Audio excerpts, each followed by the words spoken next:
Special forces around the world are the constant subjects of admiration, speculation, and awe. They're seen as the ultimate soldier, a jack of all trades that can stay undetected behind enemy lines for weeks before completing their mission and returning home.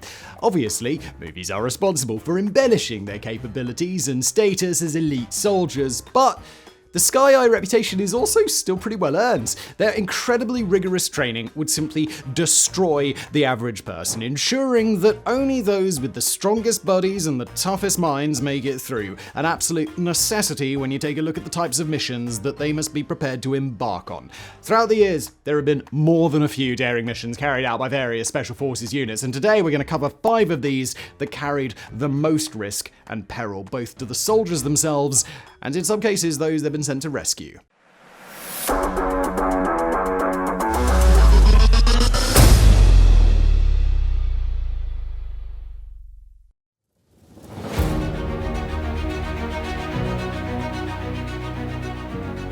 On the 27th of June, 1976, Air France Flight 139 took off from Tel Aviv with Paris as the destination.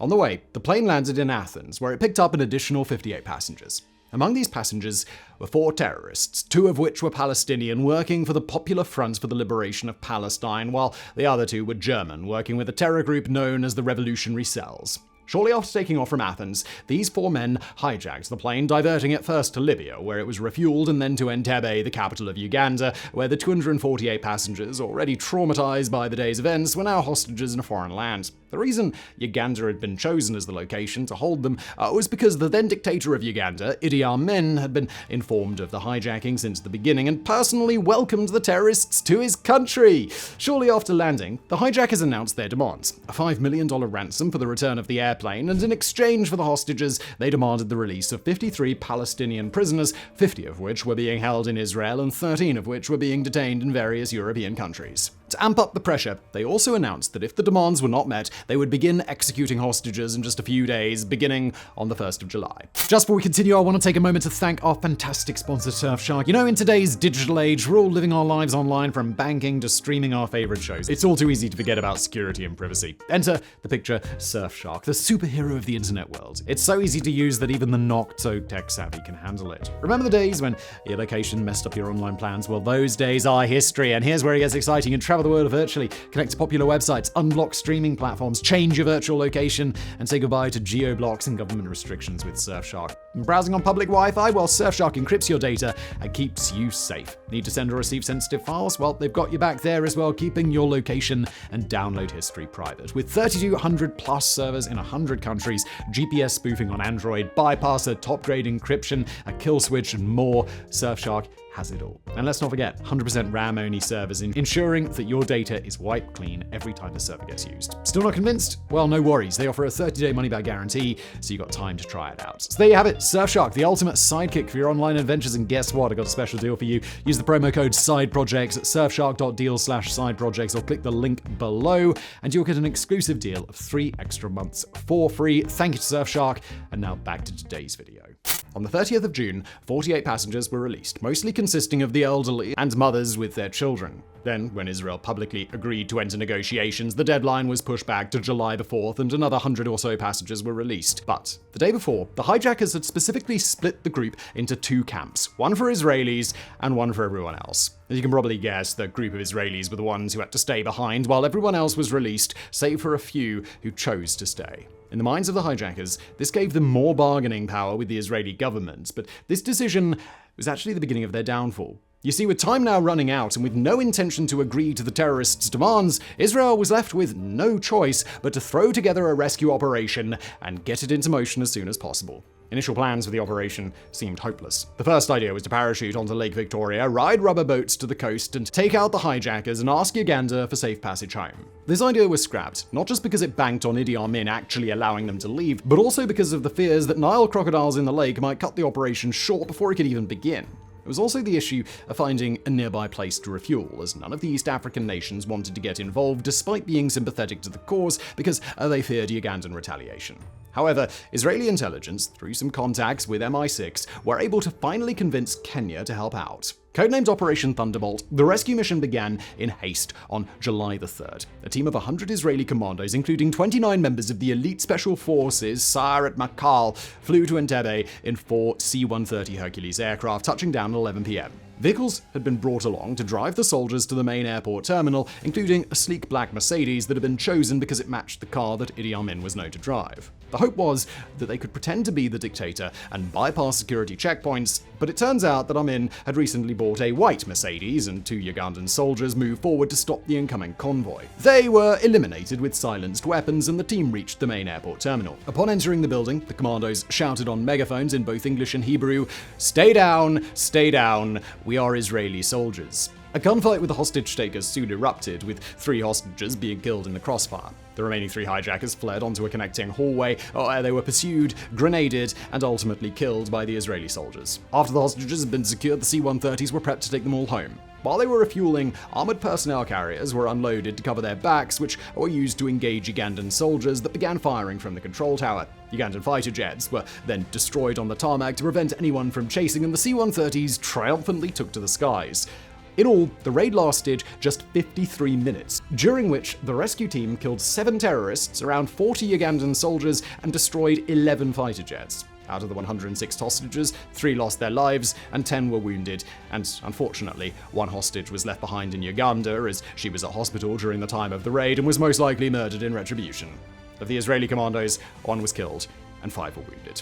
Especially considering the monumental task of carrying out this operation in hostile territory with minimal time to prepare and with hundreds of lives on the line, the Entebbe raid was an astounding success and is to this day considered one of the greatest victories in the fight against terrorism.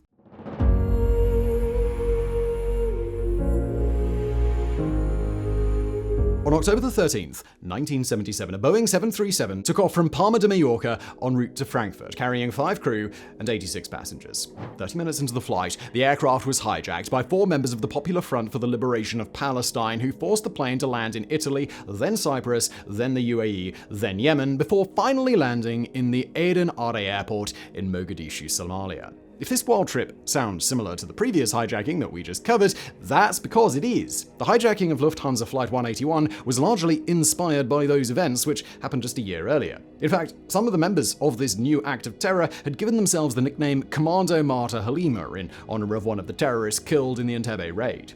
The goal of this hijacking was to pressure the German government to release imprisoned leaders of the RAF. And no, that's not the Royal Air Force. This RAF is the Red Army faction, a left-wing terrorist organization based in West Germany. And just like Entebbe, these hijackers would soon receive the wrath of the world's premier elite forces. This time, it would be GSG-9, Germany's elite police tactical unit, embarking on a mission codenamed Operation Führersaber. A team of 30 commandos from GSG-9 took off from West Germany and made their way to Mogadishu, landing with all the lights off to avoid detection from the hostage takers. In 4 hours, the team unloaded and prepared all of their gear, did some reconnaissance, and formulated a plan of attack, which began under the cover of darkness at 2 a.m.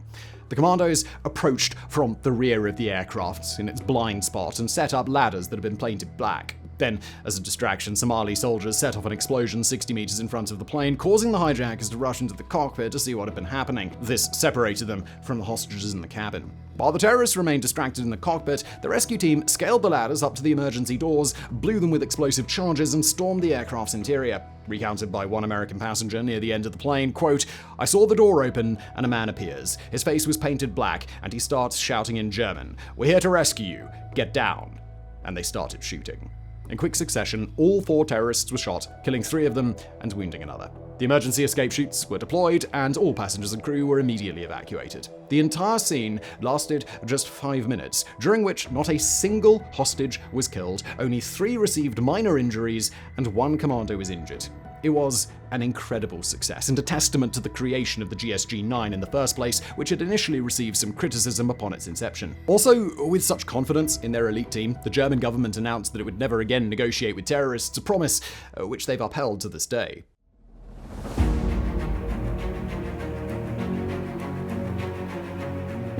During the Second World War, the scientists on both sides worked toward the potential of the atom bomb as history's most deadly weapon. It was realized that one of the most important resources would be deuterium oxide, better known as heavy water, as it was a key component in the creation of weapons-grade plutonium. At the onset of the war, Germany didn't possess any manufacturing plants of this vital resource, but they acquired one when they invaded Norway, taking over the hydroelectric power plant at Vemork, the world's first mass producer of heavy water. There was a big fear among the Allies that this plant could be used to give the Germans an edge in the atomic race, which would spell certain doom for every last enemy of the infamous failed Austrian painter. In 1942, the British Special Operations Executive decided to take matters into their own hands and sent a team of Norwegian commandos on a reconnaissance mission. This was Operation Grouse, during which the Norwegians parachuted into the region and skied to the site. There, they set up a forward base and began spying on the plant. With the knowledge gained from this first mission, another was launched, Operation Freshman, dropping British paratroopers into the region with orders to destroy the plant. The plan was to have 2 gliders land on a frozen lake near the plant, silently bringing the soldiers close to their objective. Unfortunately, this stage of the mission ended in utter failure when one of the gliders crashed into a mountain, killing all 7 on board, and the other couldn't identify the landing zone properly, eventually opting to abort the mission. This was a disaster. Not only had several men been killed, but the Germans had now been alerted to the Allies' interest in the heavy water plant, and security was immediately beefed up with landmines, floodlights, and more guards. Not to mention, the original Norwegian grouse team was now stranded in enemy territory, forced to survive in their mountain shelter eating wild plants.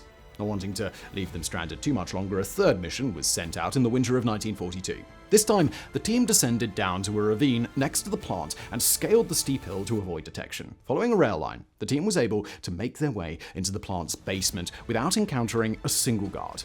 Once inside, they planted explosive charges on the heavy water electrolysis chambers, set a fuse, and fled the scene.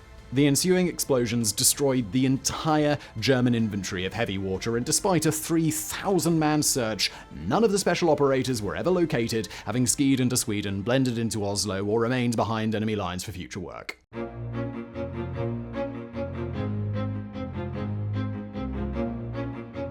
In 1983, a man named Manuel Noriega rose to power in Panama, where he would run a dictatorship for the next 6 years. Originally, Noriega had a great relationship with the United States, specifically with the CIA, but as with all Central American leaders during the Cold War, this relationship was on thin ice. And that ice began to crack when investigators started uncovering his connection to drug trafficking. Noriega had amassed a fortune through drug smuggling, and when this began to be uncovered by the general public, he was indicted by grand juries in several US states, and the relationship continued to sour when he had several of his political critics murdered. Eventually, the United States demanded that he be removed from power, and when he refused, an invasion of Panama was launched to force his hand. Launched in the early hours, this invasion, Operation Nifty Package, was a mission conducted by Navy SEALs and Delta Force with the goal of destroying Noriega's private jet to prevent him from fleeing the country. The main group of SEALs landed south of his airport and began making their way to the jet, where they came under fire from Panamanian defense forces. 2 SEALs were killed and 5 were wounded before even making it to the airfield, and by the time the hangars were secured, 2 more had been killed and 4 more had been wounded. Once they had a clear shot, Noriega's jet was shot with a shoulder-fired 84 rocket launcher, putting it out of commission and completing its primary objective. At the same time, another group of SEALs swam underneath Noriega's gunboat, planted explosives, and promptly sank it. The dictator was trapped, and now it was time to extract him. But on the 5th day of the invasion, when it was clear that he had no chance of winning, Noriega made a move that no one expected. He found refuge in the Vatican's embassy in Panama. This was clever because the American soldiers couldn't directly assault the building unless they wanted to instigate a historic scandal, so they set a perimeter and came up with another plan: psychological warfare. To force Noriega out of this sanctuary, the US Army began blasting various sounds at ear-shattering volumes from massive speakers placed around the building, including, but not limited to, the sounds of dying chickens, Welcome to the Jungle by Guns N' Roses, You Shook Me All Night Long by AC/DC, and, yes, Never Gonna Give You Up by Rick Astley was also in the lineup. After more than a week of demoralization, Noriega finally gave himself up after being convinced by others in the building that he had no choice. The mission had been a success, and only thanks to SEAL Team 4, who had taken away the dictator's escape routes in a highly dangerous raid that took 4 of their lives.